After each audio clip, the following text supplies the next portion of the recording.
Hello guys, नमस्ते छ सबैजनालाई। र आज म चाहिँ मेरो बारीमा बेलै धेरै पाकेको छ, त्यही भएर टिप्न जान आँटेको छु। आज निग्रेको सब्जी खाने भनेर बेलै टिप्नु पर्यो भनेर बारीमा गएँ। माता पनि काम गर्नु हुँदैछ बारीमा। म तपाईँलाई पनि देखाउँछु हामीहरूको बारी।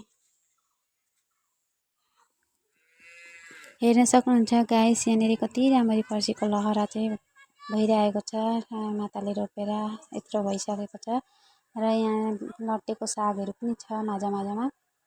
र यतातिर माता बगान सफा गर्नु हुँदैछ, तामुलबारीको बिचबिचमा बोडी रोप्छु भन्नुहुँदै थियो र त्यसरी नै सफा गर्दै गरिराख्नु भएको छ एनी टाइम बारीमै माताको त।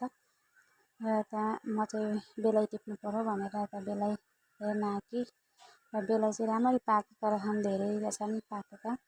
मोबाइलमा चाहिँ देखिएको छैन तर धेरै छ पाकेको, जतातता छ बेलैको गस र आफै उम्रेको चाहिँ। यसपालि भएपछि फेरि पछाडि आफै उम्रिँदा रहन्, झरेर यहीँ उम्रिन्छ।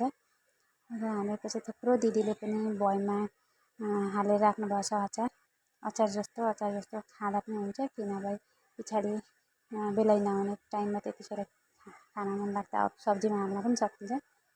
यसरी नै मैले चाहिँ टिपिरहेको छु। आज निग्रोको सब्जी छ, त्यही भएर मैले टिप्नु पर्यो भनेर आएको थिएँ बारीमा। र थुप्रो रहेछ बेला चाहिँ मैले चाहिँ अलिकति टिपेर ल्याएँ। र भिडियो चाहिँ के कस्तो लाग्छ भन्नु होला। मन पर्यो भने लाइक कमेन्ट सेयर गरिदिनु होला। यसरी नै म चाहिँ टिपेर धेरै छ बेला चाहिँ। भिडियो चाहिँ यति नै हो। By by.